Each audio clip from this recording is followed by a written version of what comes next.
Everybody, it's Friday. It is Friday. You know, this is always such a big weekend too, because it's like the last unofficial weekend of summer. Kind of the last hurrah, starts, right? Mm-hmm. Lila starts school on Tuesday. Cannot believe it. First grade. And she's going in person. She's going in person. Yeah. For now. For now, we'll see how it goes.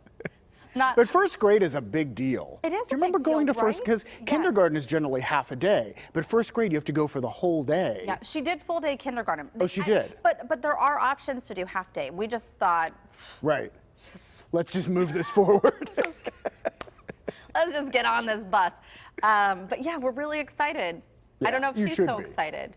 Oh, really? So is she ambivalent about it, or is she? Well, as we've talked about, you know, on the news and even here, we've had many conversations with her about when you go, like on the bus and through the day, you're going to have to wear a mask all day. Right. And I mean, we're on board. But it's a lot to ask of a kid, you know, a young child. Well, yeah, and getting them to understand that, right. It will be, I shouldn't say interesting because that makes it sound more novel than it is, because it's really important to do. But it will be interesting to see how this plays out, explaining it to kids that age. Yeah, and listen, don't get me wrong. Like there are some masks that are more comfortable than others.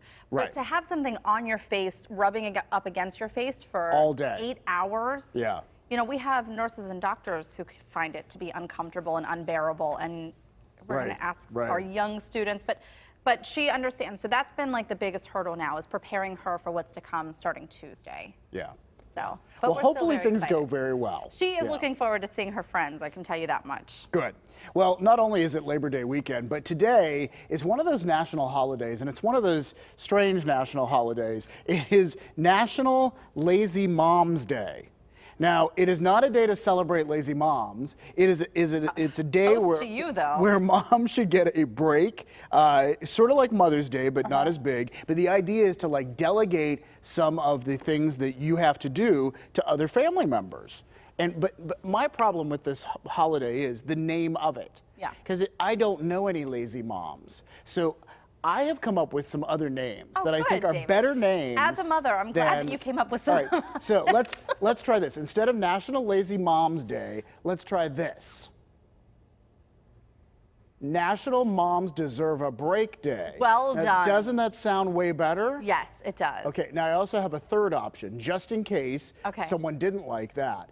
And this is National Mother's Day Part 2. They all work for me. Why not have it, you know, in May and then here in September? Yeah, kind of like Christmas in July sort of thing. Is that what we're saying? Yeah, exactly. Totally on board. Yeah. You know, there are some people, I'm getting caught on the table.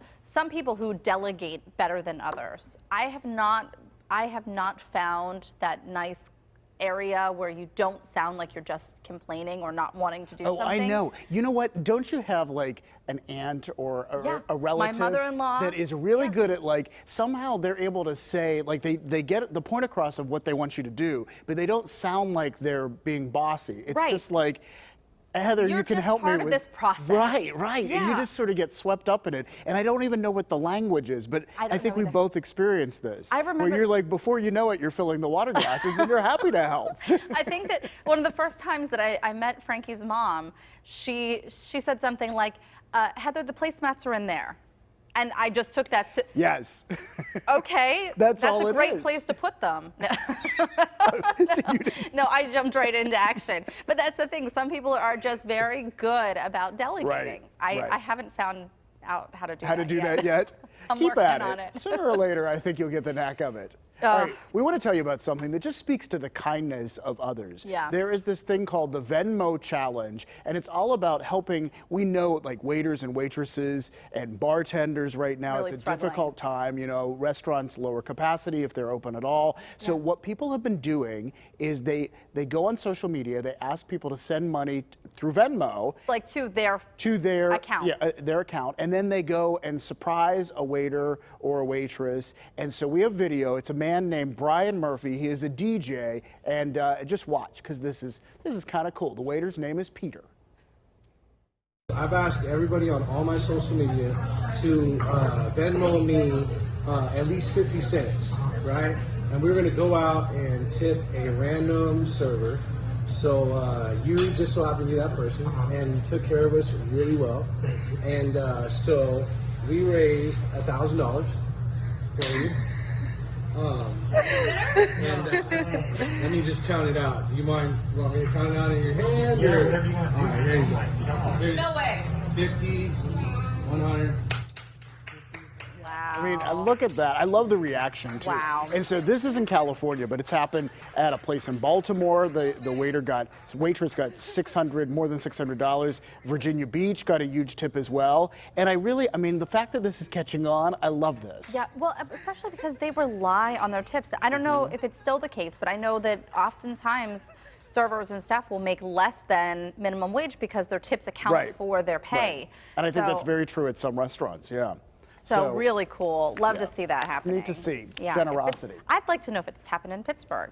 Yeah, in fact, if any of you know, contact us. Let us know, because we would love to tell that. That would totally fit in our Something Good segment. Yeah, or start the Venmo challenge here if it hasn't happened already. Yeah, exactly. Fun. All right, fun. we want to get to the Friday free-for-all because it's Friday and it's time for our free-for-all. Yes. So we are answering as many of your questions as possible, the ones you posted on our Pittsburgh Today Live Facebook page. And we're beginning with one that's really kind of for you, Heather, because it's sort of a comment and a question. So it's from Becky, and she writes, this is about Heather's Corona sigh. That one. Which we've all heard at this point. And it does feel good. It's very, So anyway, she's saying, your coronavirus sigh reminds me to breathe. This too shall pass. You go on sighing, girl. So I think you got a thumbs up from Becky. Well, but it thanks, does Becky. help.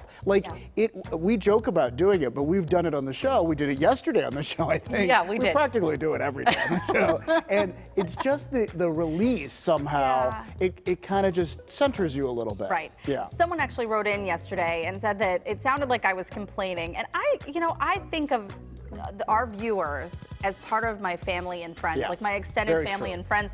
And I feel like this is our trust circle, even though it's widely broadcast. It's our 2 million people trust circle. I can vent to you guys. And I feel like we're all going through just the weight of all of this together, you know? I think it's true. Yeah. And I like that idea that we're all sort of this community linked through technology, whether you're watching on TV or device or whatever. But Okay, so up next, Sandy wrote in and said, saw you at Animal Friends filming for Black Tie and Tails. How did you get to be the MCs? We have no idea. But they did ask us. And we were thrilled to do it because look at this. We got to hold puppies and kittens. It was and I so love this much little fun. cat's name was Strawberry. As we were taping segments yesterday afternoon. And Strawberry looks delightful there. And Strawberry is delightful. But Strawberry was very rambunctious. Mischievous. So as we started to talk and we had like these lines we were supposed to say, like your cat was totally Asleep, still. like my asleep cat in was my like arms. crawling up my shoulder, down my back. Cute. Yeah, this is Chocolate. So I asked at one point if you wanted to switch, and David goes, I don't want to ruin this good thing that you got going No, here. because you really, Chocolate loved you. Oh, she was, but so I will say Strawberry was purring. Strawberry just wanted to explore. Right, yeah. And then we went into a room, I'm not kidding you, with 10 puppies. We have no photo evidence of this right now, but I know the pictures were taken. We're working on the photo Thanks. evidence. I mean, it was, at one point I had a puppy gnawing on my heel of my shoe, of my high heels, and a couple like pulling on the tulle of my skirt. It's just, They were everywhere. Trying One to fend grabbed them our off script and ran off with it. And what did we learn? We learned, what's the noise you make when you want them to all come to you? is your dog coming to the TV right now?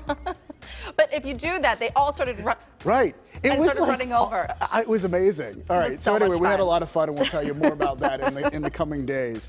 All right. We have a question from Marlene for Ron Smiley. Since Ron Smiley doesn't speak Pittsburghese, where did he come from?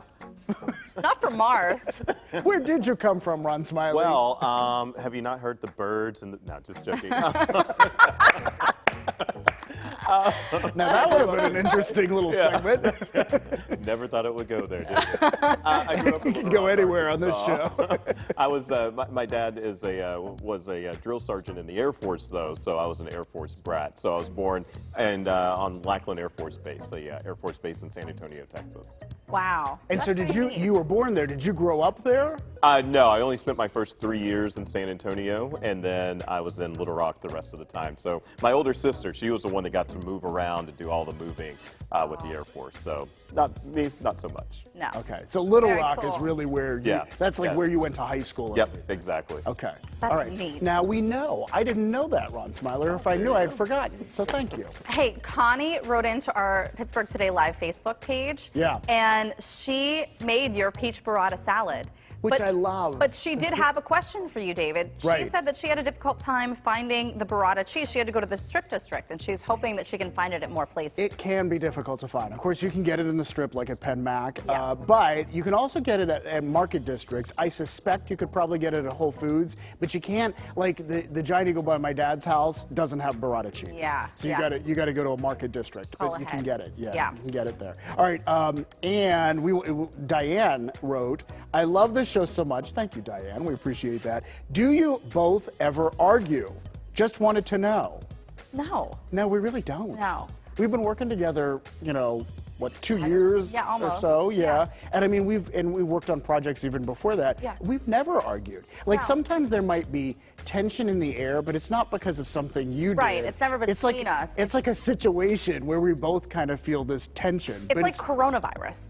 yeah, like you're sort of on edge about something, but it's not. But it's not because of like we you have or me, never. right. And I think part of it is like we truly love our job so much, and we also Yeah. respect each other so Right. much. So if you have a different opinion, I'm like, well, she has a point, or I Right. need to reconsider this. Yeah. Exactly. So, yeah. We get along really well with that sort of thing. We do. It's good to be We're able really to have lucky. discussions. Yeah. Yeah. Cheers to that. Cheers to that. Socially distant cheers.